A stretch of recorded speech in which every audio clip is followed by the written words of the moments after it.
When you're ready. You want to probably get in the screen, though. Hey, you know what? I don't need this right now, okay? Want to know why? Because my team is the best in England. That's what You're not wearing the Vegas one? No, not yet. That'll come out when the EPL season is over and Everton win 38 now.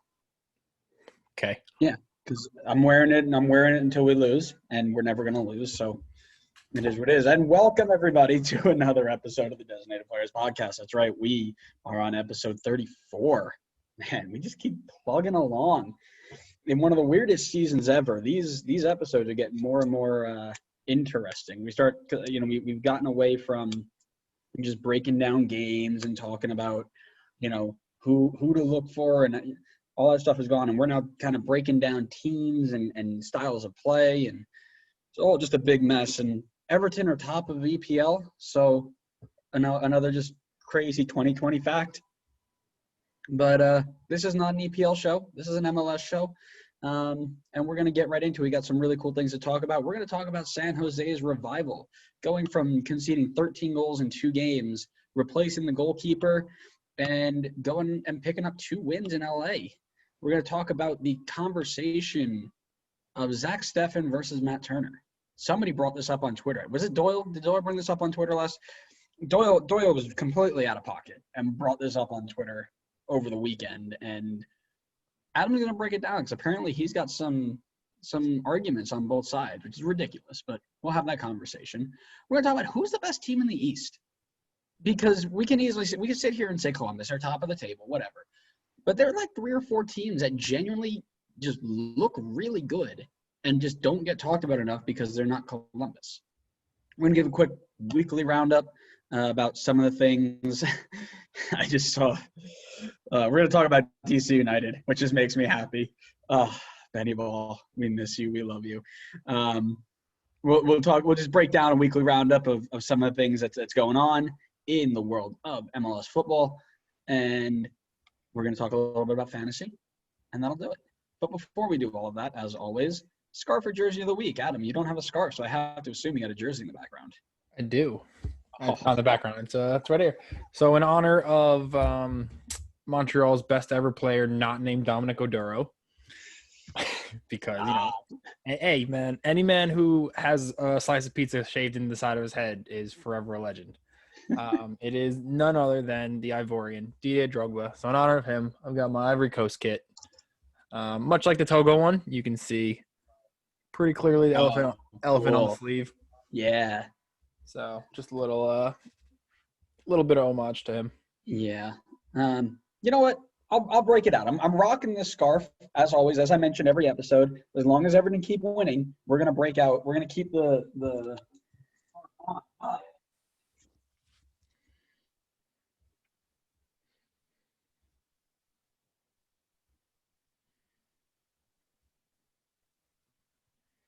We went ahead and grew the podcast wall a little bit and broke out a Las Vegas Lights FC scarf. It's got a llama in the middle. That is I guess their club mascot or something. I don't know enough about the club, but it's called the llama kit or the llama scarf.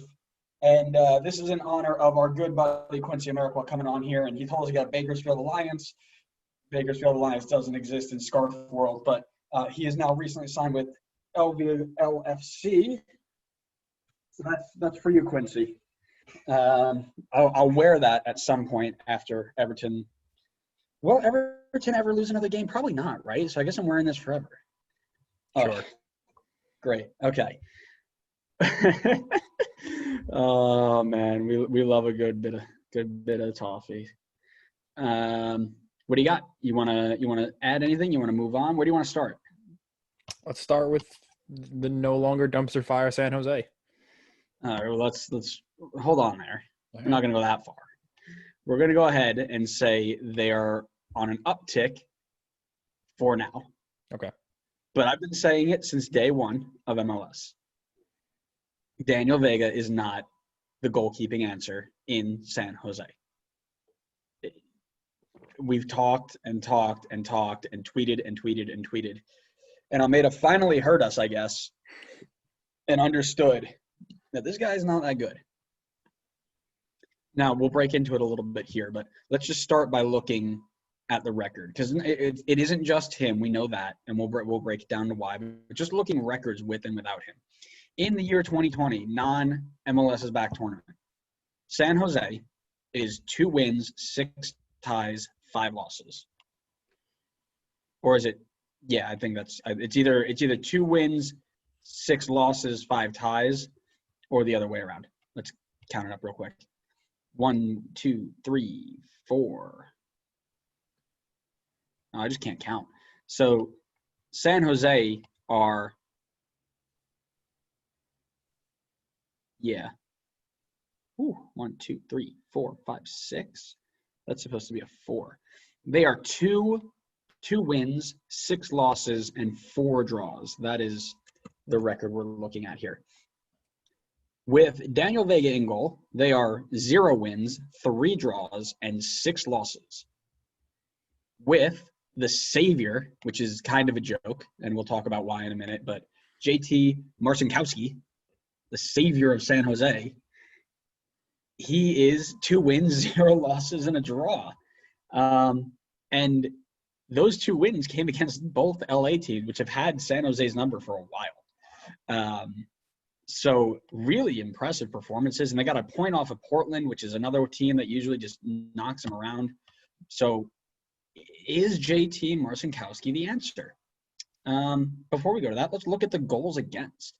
Vega in goal conceded 34 goals in 9 games, which, as I think we mentioned last episode, that was on pace to be worse per game's goal against than FCC in their inaugural season, which is absurd because we know how bad that back line was. However, when they put JT in goal, he's only conceded 3 in 3. Not bad. 1 goal a game, and you got 7 points out of it. But for anybody who's actually watched San Jose, good for you. That's kind of tough to do. But you understand that he isn't actually the reason that they did. You know, he wasn't keeping 7-8 shots out. I think he's made 4 saves in 3 games. And one of those games when they won 2-1, he only had 1 shot on target, and he didn't make the save. So it's not necessarily him being better, but it's him being different. And what I mean by that is, you're a football player. I'm a football player. We understand that if a goalkeeper has a gaff, you're just going to go from here, whoosh, right through the floor. You don't want to play anymore. Nothing works. And I've made those mistakes as a goalkeeper, and I've had them come over to me and say, we lost the game 5-3, but the reason we lost the game 5-3 was because in the first 30 minutes, 30 seconds, you tried to come out, grab a ball at somebody's foot, and he just went through you. And that's a soft goal, and we, we lost the game that way. And I go, oh, yeah, you're right. So you work on that stuff. But it's not necessarily Vega versus Marcinkowski. It is just the presence of somebody else. When you have a goalkeeper who makes a mistake, the game itself is kind of tough to play. But you go back out, and the next one you're there. If you make that mistake 4, 5, 6 times in a season, anytime you're playing, you're like, oh, well, this shot's probably going in because he made that mistake 7 times already and whatever. So just swapping, and we understand that San Jose's tactical adjustments in the back are god-awful. We know that. The man-to-man marking is awful. It doesn't work on most teams. And we did that tactical breakdown already. And that leads a lot to what Vega looks bad on paper for, right? But we understand that Vega also has those mistakes, as mentioned before. Like I said, if you do it time and time again, nobody's going to want to play halfway through the match. So changing that face and goal, it just kind of gives a spark that, it makes you a little bit more optimistic. Okay, he's not Vega, so, we don't know if he'll make that save. And if you make the first save, it's like, okay, this guy can do it. Makes the second save, okay, gets beat on 3rd shot, whatever. We'll get back from it, and you build from there. And it's that change that's really important here. It's not necessarily Marcinkowski's better. He's just different. You could have put in anybody. You could have put in Rossano. You could have put in the 15-year-old if you wanted to, just to change who you're looking at. Like I said, the title of this segment was supposed to be Marcinkowski being the savior of San Jose, and that's kind of in air quotes, right? Because he's not necessarily the hero or the savior as much as he is just a person doing a job to change the face. The way I put it is that he hasn't been a hero, but he hasn't done enough to make himself a villain. And the way that San Jose has been running, that's kind of all you need to do to be successful right now. You just need a little bit of change of pace because Almeida can work with that. But if you don't have players who don't want to play for you, he can't work with that. So once you put somebody in, you give them a little bit of life, a little bit of pep. Let's get going. He can play with that. So that's the way I see that, and I'm interested to see the future because I'm not sure if he'll stay there. I don't know if it's just a temporary break, but numbers don't lie, right? And when you're beating teams that you've been beating or getting points off of teams that you've been getting points off of, it's something you kind of want to keep pushing. So I would absolutely vote for Mr. Marcinkowski to hold that line and stay in that box. But Almeida's been crazier before. Sure. Yeah, I mean, and I haven't seen a whole lot of San Jose, but I like a bunch of their players. So if he can lock down that goalkeeping position, and it looks like however much of an impact he can have if they continue to get results like this, that's one fewer position that you don't have to worry about now. Like, I like some of their midfielders, like Christian Espinosa is solid, like Alanis is fairly good back there, and then you obviously have Wanda who scores every other game because he's a magician. So like they have the pieces that like you can kind of build off of, but with 8 games left, I think you ride him the remainder of the season and then kind of reevaluate going into next year when hopefully things are a little bit more normal. Yeah, and that's actually a really good point, right? Like you got 8 games left. You've won 0 games with the first guy, and the next guy's got you your only 2 wins of the season. What's there to lose, right? You could pick up another 24 points, which will put you close. I don't know. I got to see where are we here? If they go 8-0 to end the year, I will buy a San Jose jersey. You heard it here first. So they're only 9th. They're only one spot out of the playoffs. Yeah, which I didn't realize. I didn't realize we're that close. Yeah, and they're 1 point. The West is a mess. I forget how easy it is to make playoffs. But you're looking at literally you would need to win half your games because Dallas, Colorado, RSL, they're all going to fall down. Galaxy are not a threat. And even honestly, even everything in the West is tight. That last spot is going to be open until the last day of the season. So you actually have a lot to lose. now that I look back at it, and you have to make the right decision. I know numbers don't lie, and I know you have whatever you want, but this guy's got you wins against the 5th place team, the bottom of the bottom of the league or whatever. But you have to go with the hot hand, and there's no question about that. Yeah, it'll be interesting to see. We'll keep an eye on them as the season comes to an end. They definitely could be one of the teams. Like, it would take a little bit of luck for them to sneak into that last spot. But if they do, great. If they don't, I don't necessarily think it's the end of the world only because of the season we've had. Like, if this was a normal season, I would say missing the playoffs is way bigger of a thing. But because it was a shortened season, you could have made the argument that had the season gone fully, like, they would have been in a stronger spot to maybe clinch that last spot or maybe one higher. So we'll see. Yeah, and honestly, I don't think it'd be a lot of luck. I think if they just hit their stride at the right time, I think RSL will probably fall out. I think Colorado, shockingly, will fall out.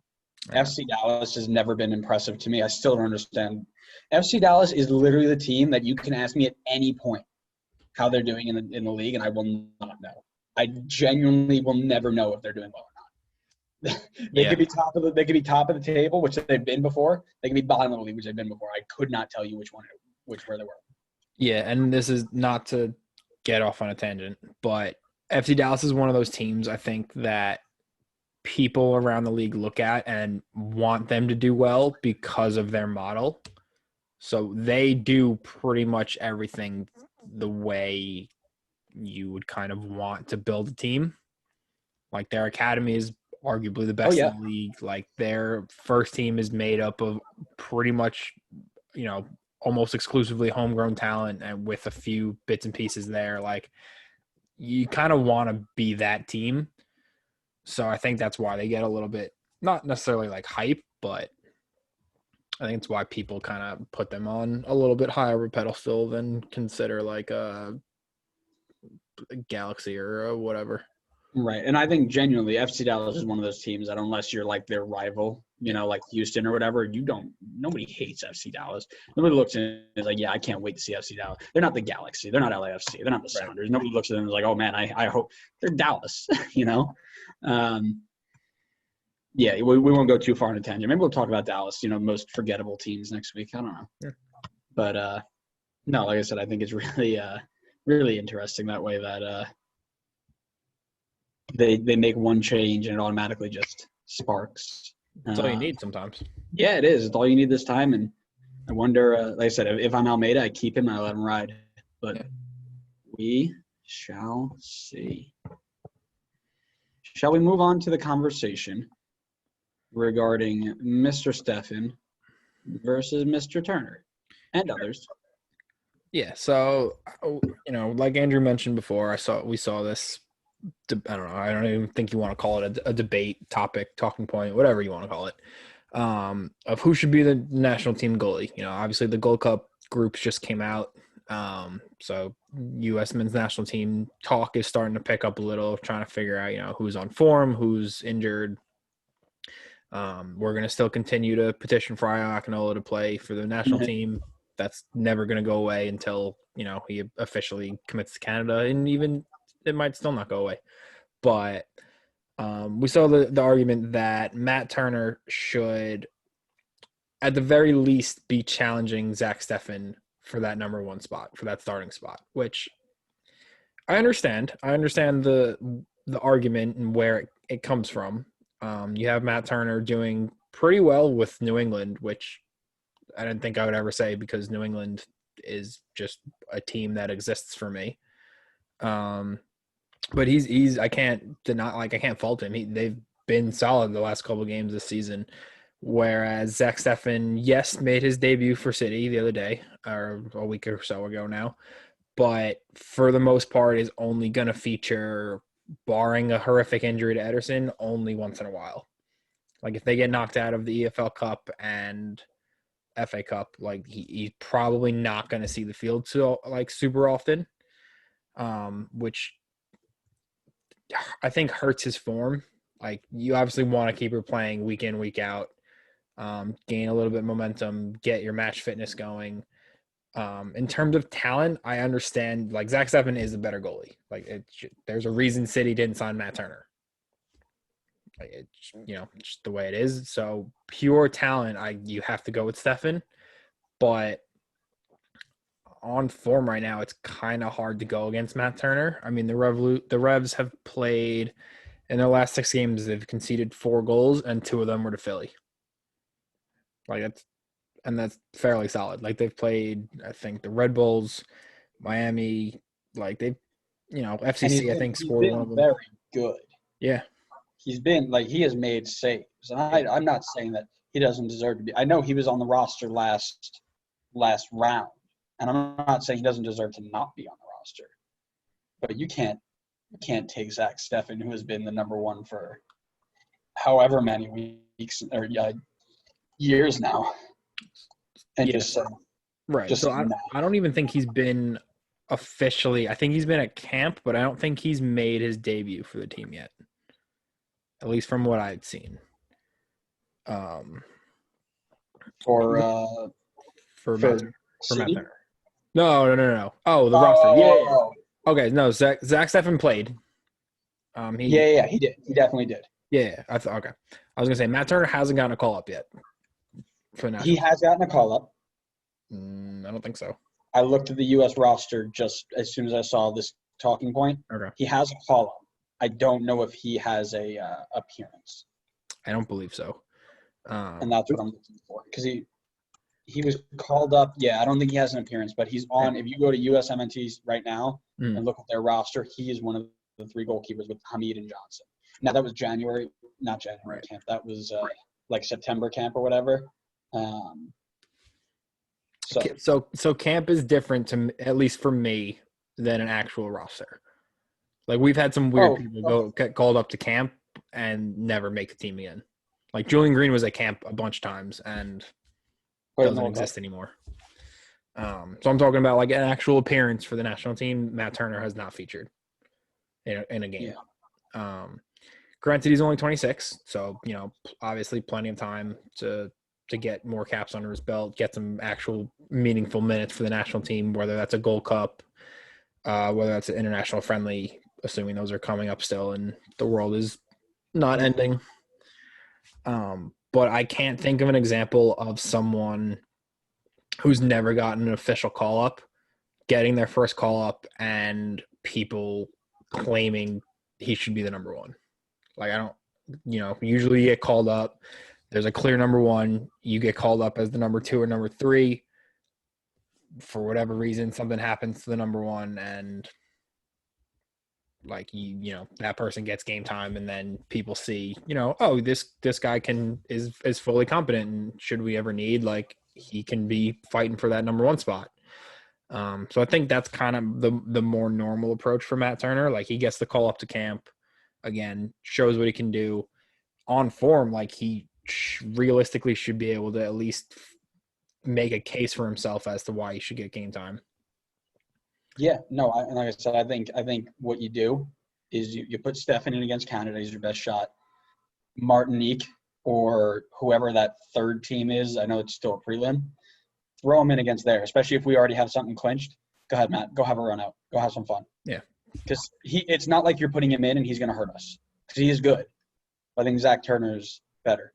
You want to know a fun fact that I like to live with every day? Sure. Do you? Oh, sure. Sal Zizzo has a USMNT cap. Yeah, I know. That makes me really happy. Mm-hmm. What a goat. Yeah. So yeah. No tangents. It's on me. Yeah, it's fine. So the counter argument to this is, and you'll obviously be able to speak a little bit more on this than I can, but there's a very similar argument that England's going through right now. So a lot of people are saying that Jordan Pickford shouldn't necessarily be England's number one. England's number one. Yeah.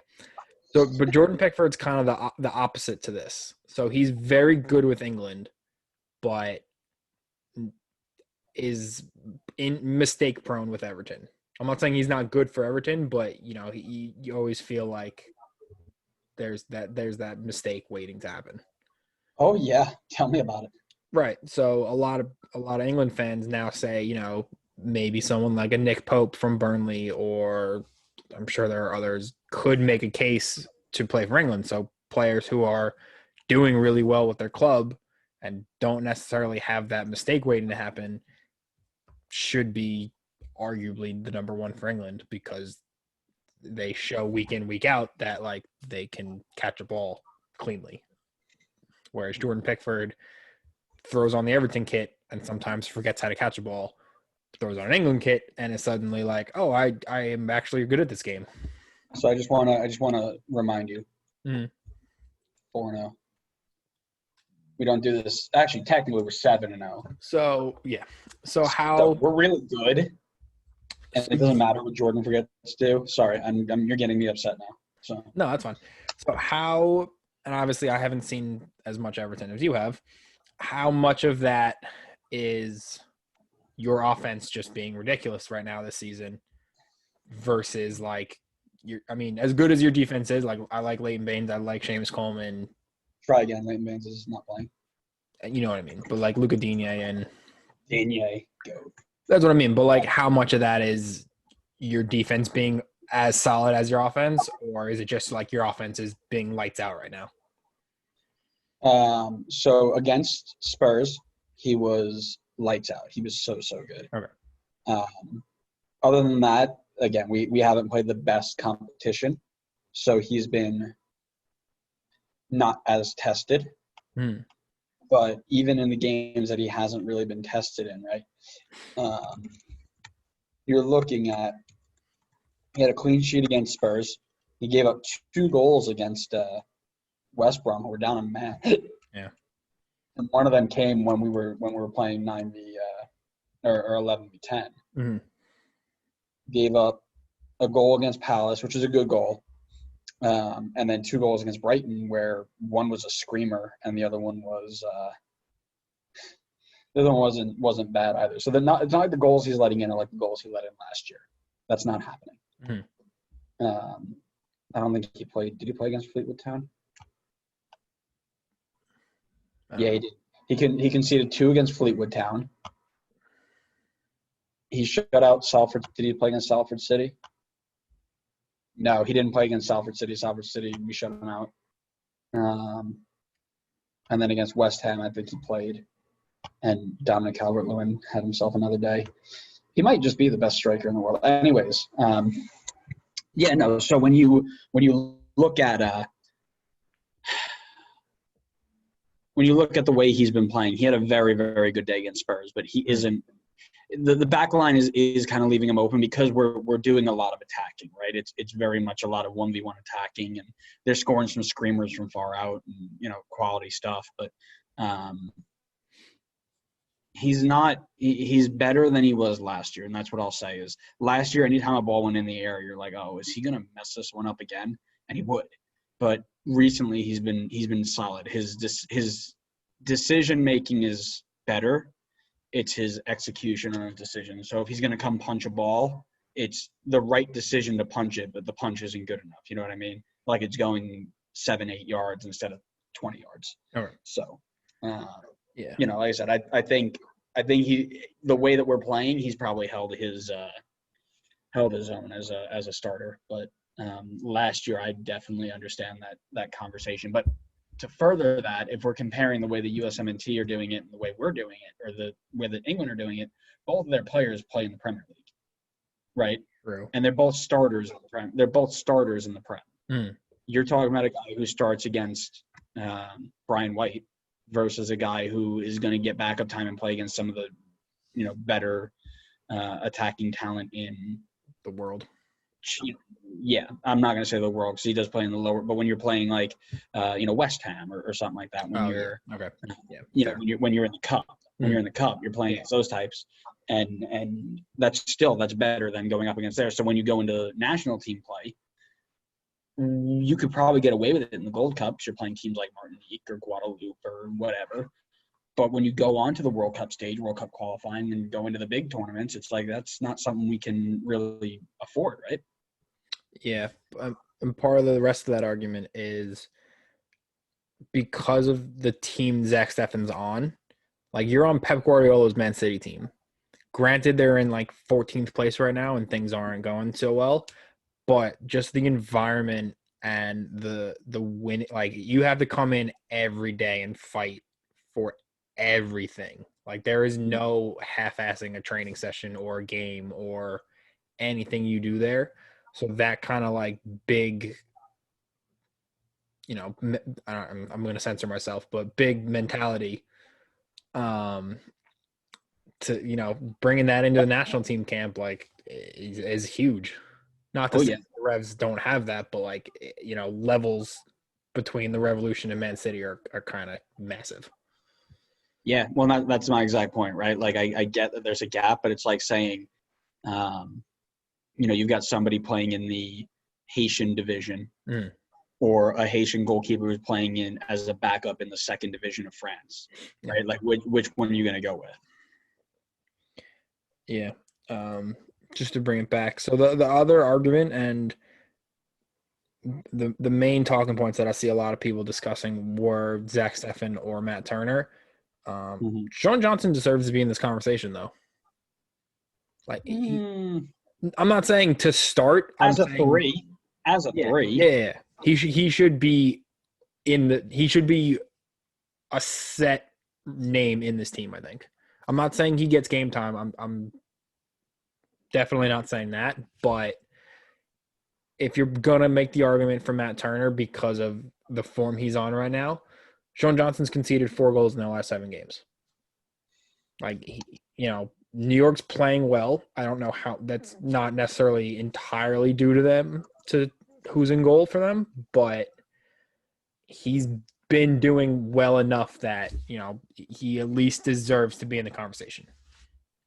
If you ask Chet Messing, so does Luis Robles, but we're not going to. Luis Robles, unfortunately, has one arm right now, so I don't think we'll get to that.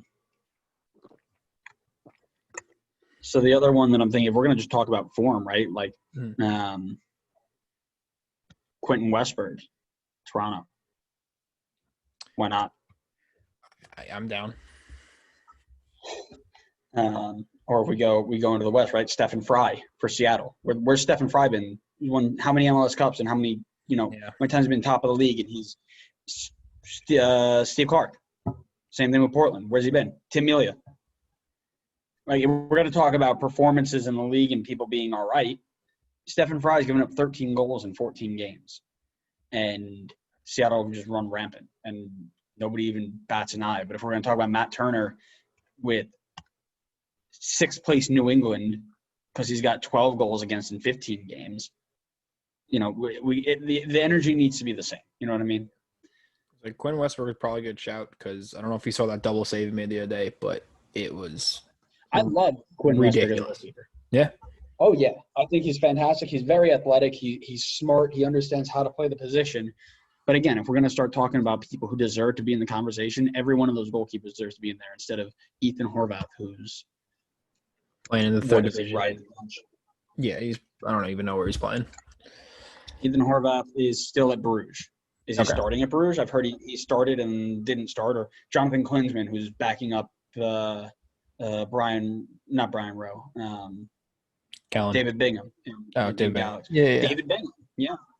Yeah. I mean, if we're going on form, the Galaxy's not what we want right now. Yeah, that's not the argument we want to make, right? But like I said, we can have that conversation. That could be a whole episode. Yeah. But we won't. What else we got? That was it for me. That was it. Yeah, I think, like I said, we could have a whole conversation of who deserves to be in conversation for the Gold Cup roster, and that might be an episode one day. I feel like that'd be a really fun episode. Take a break from MLS completely and just talk USMNT. Yeah. I'd be fine with that. But I got another question for you. Who's the best team in the East? I mean, right now I want to say Columbus just because they've only lost twice the whole season.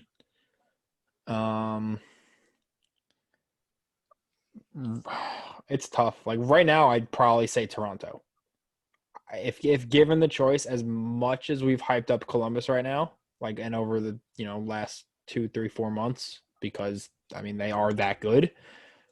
At this moment in time, I think if given the choice between watching one of the two, I would pick Toronto. Iowa Akinola, obviously they lost Josie through injury again because things happen. But some things happen.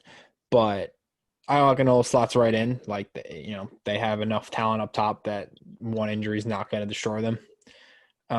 Like he's just as good, arguably, if not better, and a little bit quicker. Pozuelo's having the season of his life. He's probably going to win MVP. So, I mean, Piatti's doing well as well. Like, Toronto's a fun team, and they're like we just talked about Quinn Westberg. Like, their back line's nothing to sneeze at. I can't believe that back line is holding up all 70 years between them. That's absolutely wild. But no, I agree, right? So it's very easy for people to say, oh, it's Columbus. Columbus are on top. And Columbus have Zelarayan and all this. But there are so many other teams that are just so quiet. And I keep going back to Philadelphia. Does anybody realize that Philadelphia are in the same boat as Toronto and Columbus? They've lost one more game, so they're down 3 points. But they've got the same record outside of one game. But nobody says anything about them. You get a little blurb that says, "Oh, Philly won again." And I put these in with a grain of salt, right? Because when we went into MLS's back, you had teams that were going up against just groups of people. You had teams that had to play Inter Miami, DC, and Cincinnati. And then you had teams that had to go through Columbus, Philly, NYCFC. So there are teams in there that are different. But, you look at Philly, and Philly is 13 goals against in 15 games, 25 goals for. So it's Jim Curtin putting together the reason nobody talks about them is because they're a carbon print of RBNY 2018. No big names, no big stars, just a bunch of people getting together, playing a system that works out perfectly. And shout out Jim Curtin for that. He's done very, very well. They're strong defensively.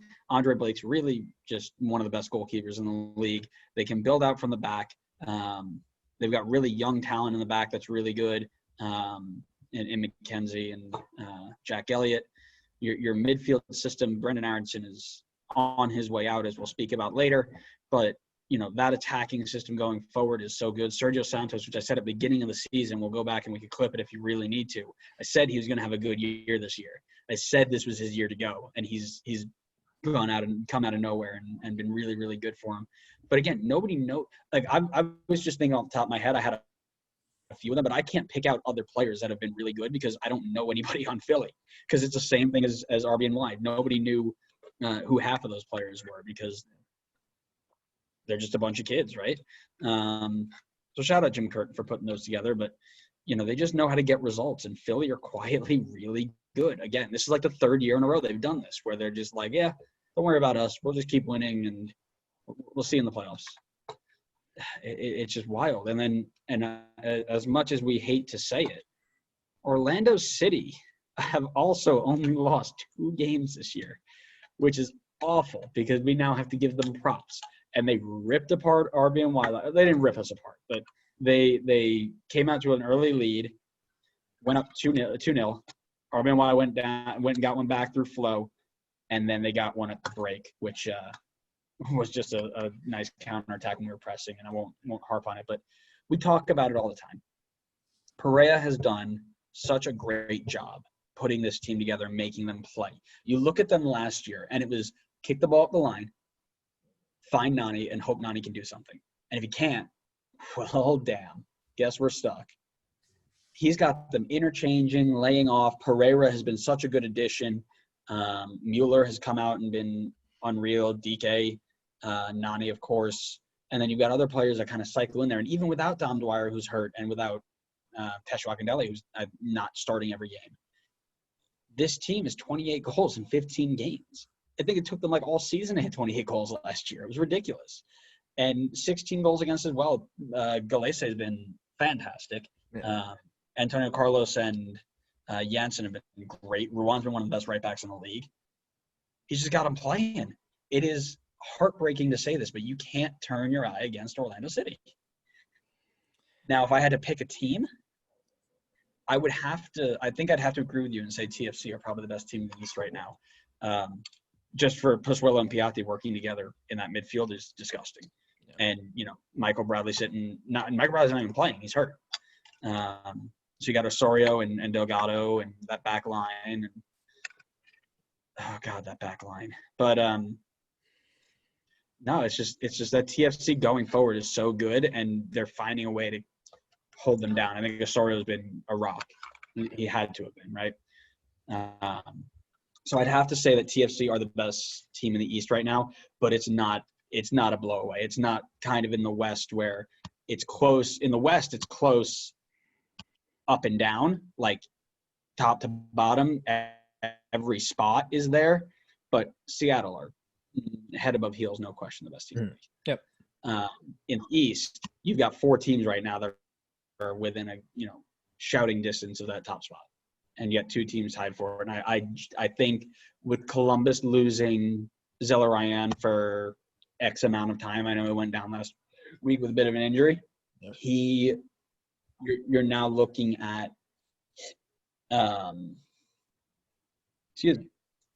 you're now looking at Toronto to be able to step up and take that top spot and run with it, which would be deserved. They went out, they bought the right players, they put them in the right system. They had a bench player who, in case somebody went down, they had a few bench players that could step up, and they did. And Columbus, I'm not sure if they have that, because now you're looking at playing maybe Pedro Santos as a cam, which didn't work so well last year. He's better on the wing where he can kind of check around and do some things. So I'll be interested to see how Columbus respond to that, but I'd have to say TFC, I agree. But you can't turn your head at Orlando, and Philadelphia are just going to quietly be there the entire time. And if you slip up, they're going to catch you. That's how Philadelphia like to play. And then, of course, we have to mention the Red Bulls are also actually the best team in the league because obligatory Red Bull comment. But, yeah, those four teams, I think, are really, really just – it's going to be really fun to watch the last 8 games of this season because I'd love to see kind of how it plays out. You know, one big injury, as RBNY know about, again, obligatory RBNY excuse comment.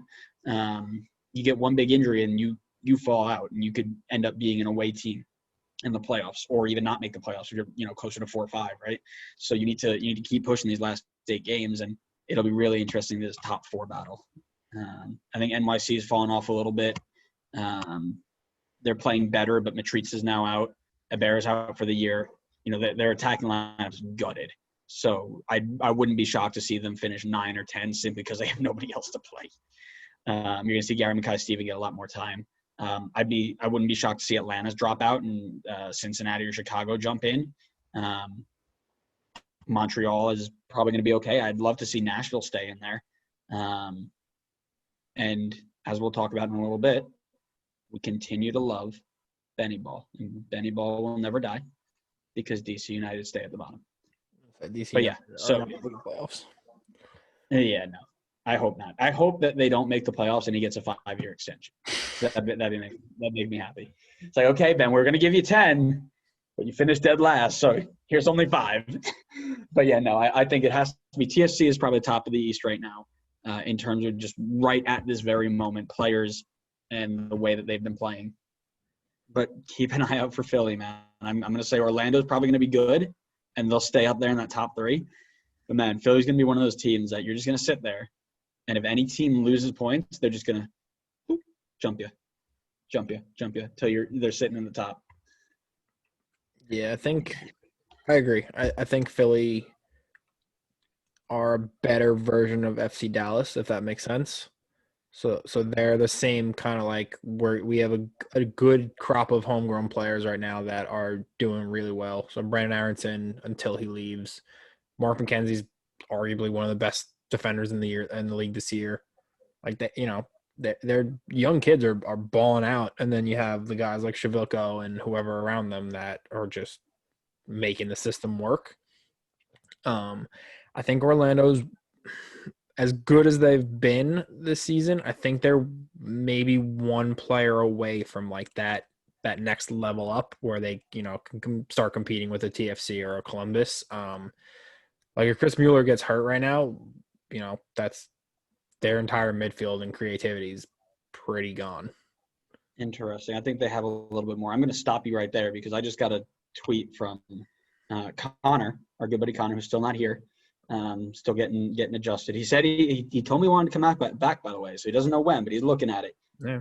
Will Forbes at Transfers MLS tweets that there are rumors, and I don't know what this account is, but it's a verified account that tweeted, and not Will Forbes. He quoted a tweet from a verified account that said Alexandru Mitrița, who we just talked about, is being loaned to Saudi Arabia.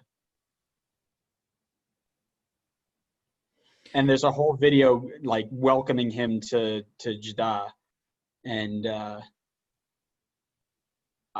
just that would be unreal. If that's truly what's about to happen, that would be unreal. This league gives me a headache. I don't understand. Oh man, this is why we love this league. Nothing makes sense. I understand how he does so well midweek for them, and then he's gone now. But okay, that's absurd. So again, you're looking at a team that's already losing their number 1 striker. Their number 2 striker is now about to get loaned out for whatever reason, and you're going to play Valentin Castellanos up top? Probably. Yikes. Gary Mackay-Stevens as well. And then you're going to put Ring behind with Sands. And, Sands is going to play center back with so you're going to have Ring, you're going to have Parks, and then you're going to have Maxey, probably, if he's healthy. Yeah. if he's healthy. And then you're going to put, oh, God, that whole back line and John. I don't even know. But that's wild. And, again, that's one of the reasons I don't think they'll make it is because they're just so gutted. They don't have anybody else to play. Okay, let's move on before my head explodes. So this one, we won't go super in depth with all these. This is kind of just a quick roundup of some notable things I've noticed and the fastest 3 minutes in MLS. Yeah, pretty much. So well, there's already a name of that, so we'll think of a better name for it. But yeah. So the first one, I mean, we kind of touched on it a little bit, but Brandon Aronson looks like he's officially going to RB Salzburg. Yep. You know, medical completed. They're just waiting on official confirmation. He'll finish the season out with Philadelphia and then make the move in the January window. You know, I can't think of a better place to make that jump from MLS to Europe. You know, he's playing under Jesse Marsch, knows the league, knows how to get the best out of young American kids.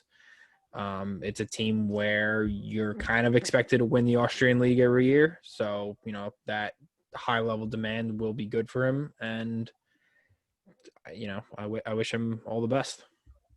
I don't know why you think he's going to have a lot of high demand in Europe. He's getting loaned back to RBNY anyway. Oh, yeah, I forgot about that. Yeah. Man, that'd be scenes if we poach him and just loan him back for the rest of the year. Oh, I'd love my life. But not as much as I would love life if Benny gets an extension. So I put this one in specifically for Andrew, also because we can't not talk about it. But DC United, I mean, they were already losing at this point, but just trying to cheat the system. So they tried to sub on Russell Canal against Atlanta. However, he wasn't on the team sheet. So, like, you can't do that. No one noticed. He played about 10, 11 minutes before someone was like, hello? Like, he's not supposed to be on the field right now. The ref. Where'd they get that guy from? Yeah. What happens if he would have, like, scored a goal? So that was the whole big issue. So when they realized that he wasn't supposed to be on the field, he obviously had to get subbed off. And then there was a big delay on whether or not the substitution would count. You know, what did they do? The ref was basically on Twitter on his, like, went over to the sideline, took his phone out and was checking the team sheet on his phone to double check that, like, he wasn't on the roster. And that's because, MLS, man. Yeah. And because he wasn't on the roster when he got subbed off, wasn't allowed to be on the bench, so they made him go to the locker room for the rest of the game. That's so peak. I wonder what would have happened, like, if he scored a goal or, like, got a red card or something. Like, what would have happened? I don't know. Yeah. But I just thought it was a funny moment because DC just trying to do things that you can't do. God, we love Ben Olsen, man. We love Ben Olsen bringing players who he didn't put on a team sheet. I wonder if it was one of those things where he just forgot to put his name down, or if he just, like, Canals just got on the bus and he was just like, is everybody here? And I was like, yeah, we're here, coach. Okay, let's go. Yeah, I think it was some sort of error because I don't think Ben Olsen realized he wasn't on the team sheet. So he just forgot to write him down. He said afterwards, he's like, I obviously wouldn't have put him on had I known that. Like, don't they have, like, a printed roster where they just have everybody's name on there and then they can just check, like, here are my starting 11, here's my 8 on the bench or whatever, or 7 on the bench or however many they're allowed to have? I mean, yeah, but I also don't think it's like when we coach and the referee lines up everybody and checks their shin guards and shin guards. Yeah, I don't think the MLS does player passes. Oh, that's wild. That's absolutely wild. Ben Olsen, you and your tactics never die. Mm-hmm. Just stay around forever. Yeah. Stay around forever. We are indebted to them. Yeah, just another quick one. So 2020 sucks. Luis Robles is probably out for the season now. Suffered an arm fracture in their game against NYC. I mean, the Inter are a mess to begin with, and now that they've not only lost their starting goalkeeper, but, you know, their captain as well, isn't a positive. It's not going to help them start picking up wins that they kind of desperately need. There are enough big players around that will wear the armband in his absence, but because of how well Robles knows the league, because, you know, he's their original, like, he's their actual captain, I can't help but wonder how big of an impact this is going to be. I mean, I'd say they're just going to lose games now, but like that's what we've been doing anyway. So I don't know how it gets worse from there. So Luis, if you're listening, we wish you speedy This is how recovery. it gets worse. Yeah. This is how it gets worse. Mm-hmm. Yeah. Yeah. So Luis, if you're listening, we wish you speedy recovery. Hope to see you back soon. Yep. We as much as it hurts to see you not playing at the best or with the best teams, we love seeing you out there, and it's just gonna be a shame when we're not out there, when we're not seeing that anymore. So rest up soon, my man. Rest up soon. And finally, so we spoke about this on the last episode, but Serginho Dest decided to play for Barca now, which I understand. Signed over the last couple weeks, left Ajax, and probably is going to be their starter in a couple weeks. Made his debut coming on in the last 15 or so minutes in their draw against Sevilla. Looked pretty solid. I mean, it's hard to impress in a brief cameo like that, but I mean, he made history. He's the first American to feature in an official game for Barcelona, so congrats. But I also want to point out that, and it's not just him, and I don't mean it to sound like I'm picking on Serginho, but for the love of God, when clubs do player unveilings in front of people, don't have them juggle. Players forget how to do that, apparently. So dumb. I don't get it. But it's less about them not being able to juggle and more about how much people care. Mm. Everybody's like, oh, my God, I can't believe we just signed this guy and he can't even juggle. It's like, yeah, you're not paying him $30 million to juggle a ball up the sideline. You're paying him to stick tackles and get up the wing and serve a ball in. That's all you're doing. Right. So relax. And then nobody looked at the clip before that where he did this random chip up off the thigh, flick over the top. It was something cool. Straight out of a Neymar play. Yeah.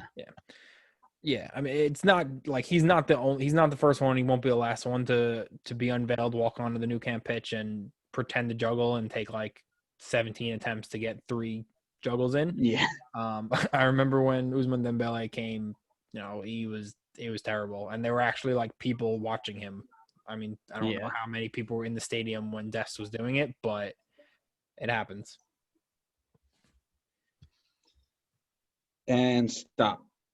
That is the fastest 7 minutes, 8 seconds, and 77 milliseconds in MLS. Nice. That's a new title of this segment. We'll find a cool title for that. I like that though. We should do that every week, just a weekly rundown of some of the big things. And our other weekly is a cheeky bit of fantasy. Are we going to talk about our league? Probably not. We can. I wouldn't. Our league kind of sucks. Wait, whoa! What do you? Our league sucks. I'm not in the top 10. I was gonna say you suck. Doesn't mean the league sucks. They're very different. Our league is awful. We probably should just bin the whole thing. I'm in 22nd. I fell down a few spots. I'm 30th, and Connor moved up to 21. Yeah, so Connor had 104 points this week.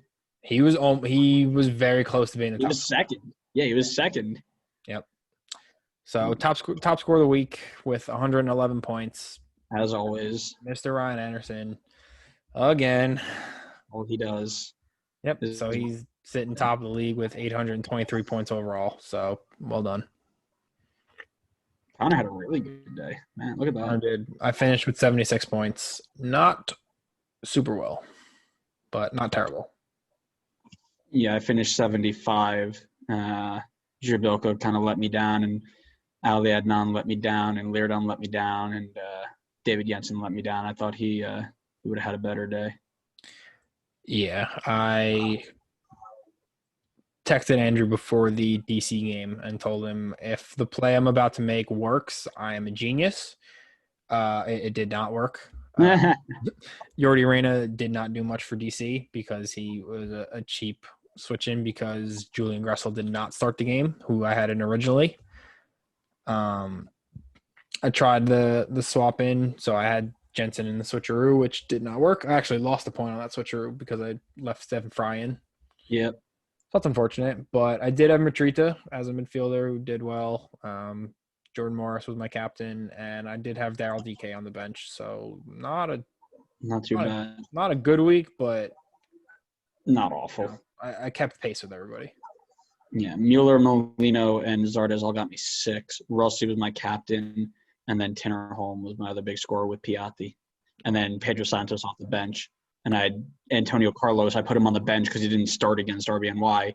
Comes in with like 85, or comes in the 85th minute and scores a goal. And I got fantasy's stupid anyway. I picked the wrong. I had an Orlando defender, but he didn't do anything. But yeah, so that's how we're doing. As I tell Adam every week, I really don't care about fantasy if RBNY don't win. So each week my reflection on it changes. This week, fantasy's stupid. I don't know why anybody plays it. Sure. It's fine. You guys are playing Miami. You guys will win. So fantasy will be relevant for this week. Yeah, we'll see. Speaking of, Andrew, who's your must-have player this week? Oh, you got to go with Jordan Morris against RSL, man. That's a gimme. As we talked about, RSL is probably going to drop a ton of points. Seattle's best team in the league. I dropped Zardes for him because Zardes no longer has Zellerian feeding him everything, and we talked about how it might be a different switch. So I dropped Zardes, and I think I still have Jabilko in there. I don't change my team as much as I did last year. I'll be honest. Mm. Last year I was changing in and out, but without the fluctuation of that salary or the team value, Mm-hmm. you know, there's no reason to keep changing the team so long as you can keep it under that budget, which I don't like, right? I like the ability to say, okay, now I got 150 million and I can just buy whoever I want and pick the best players every week. Yeah, I understand the change because it makes it a little bit more even. Like I was fortunate enough to be good enough last season that it got to a point where my budget was silly and I could just put in whoever I wanted. Yeah. So I get it, but it makes it creative. My must-have. It's in. Before I give that, so why Jordan Morris and not Rui Diaz? Just out of curiosity. Rui Diaz is out. Never mind. Didn't see Rui that. Diaz has a red dot. Okay. And I don't know what it's for, but yeah, that's why. Okay, because I was between them for last week and went with Jordan Morris, and I saw a bunch of people argue that while Jordan Morris has the more assist potential, like Rui Diaz is the kind of the goal scoring threat, and I think he scored last week. But well, that was the reason I also had to drop Diego Rossi. Diego Rossi's got a red dot too. I don't know why, but he's not playing. Yeah. So my must-have is Kasper Shavilko. He's playing an FCC team that is doing better. Like they're doing well, but I think Philly's just gonna have too much for them with especially the way they've been playing. So he'll be the one to score. You gonna throw the armband on him? I haven't built my team yet, but it's not a bad shout. I just took it off and put it on Morris, I think. And I have some others that I'm looking at that I might try and be sneaky with. Yeah, it'll be a game time decision probably. Yeah. I don't have enough time in my day to make game time decisions anymore, so I just got to put it on and hope. I think that's the reason I'm not doing so well is I can't watch as many games as I did last year. I just don't have the time to do it. I haven't been watching.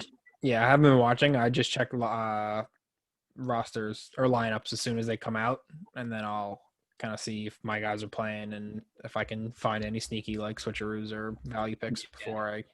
Yeah. I put my my guys on the bench, and then I have one player in there who I know is out for the year on Miami, and then I basically just let him run, and then whoever out of the 3 on my bench does well goes in. That's how I run it. See, if I did that, even if he had a red dot, that 4.0 guy who's never played and is he'd play. Injured, yeah, he'll go in for me. Oh, in the last 30 seconds too. Mm-hmm. It's not like he's starting. He's going in there. He'll make his parents. Yeah, he'll make his debut after like a 6-year ACL injury that he shouldn't be able to walk on. Like wasn't even on the bench and like, oh, you can sub on for the last 30 seconds and mess everyone's switcheroo up. Like yeah. Differentials. What are you looking at? I'm looking at Florian Valot. I don't necessarily know if I'm gonna put him in the team, but I don't know how the backup goalie for Inter Miami is gonna do. I know he's John McCarthy against Red Bull. so I know yeah, so I know he has history of doing well against Red Bull. I don't know how he's gonna look in this Inter Miami team who just concede every week. It's not necessarily that I think the Red Bulls are gonna win. I just think that they will score on this team.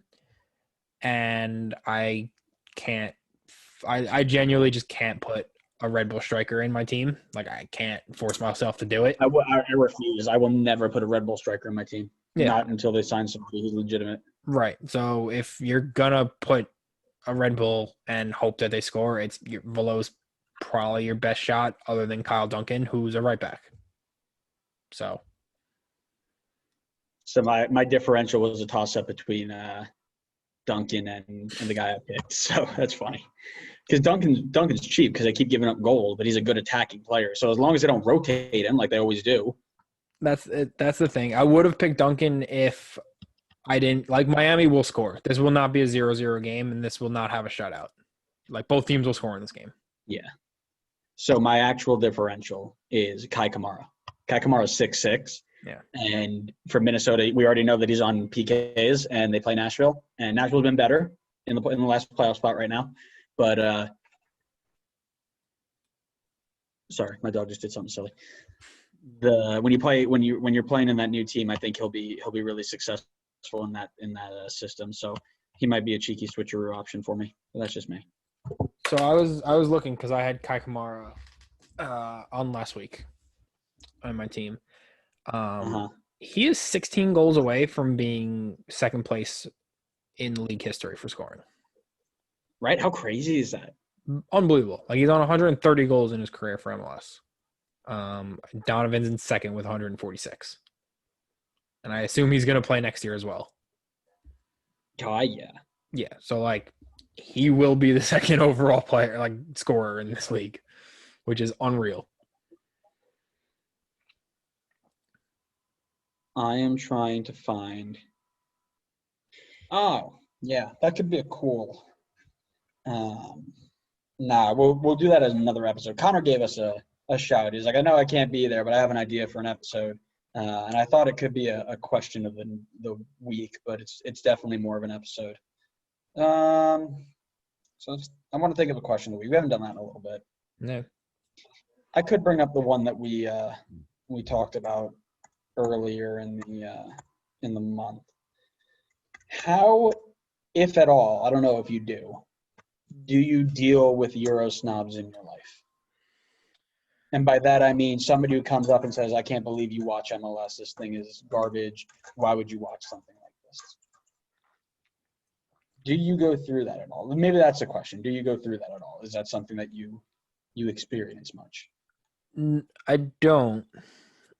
I usually get the answer. So we had this conversation. I went hiking with a few friends yesterday, and I'm the only one in that circle of friends who watch soccer as like period. Yeah. Not one other does, but like not to the extent that I do.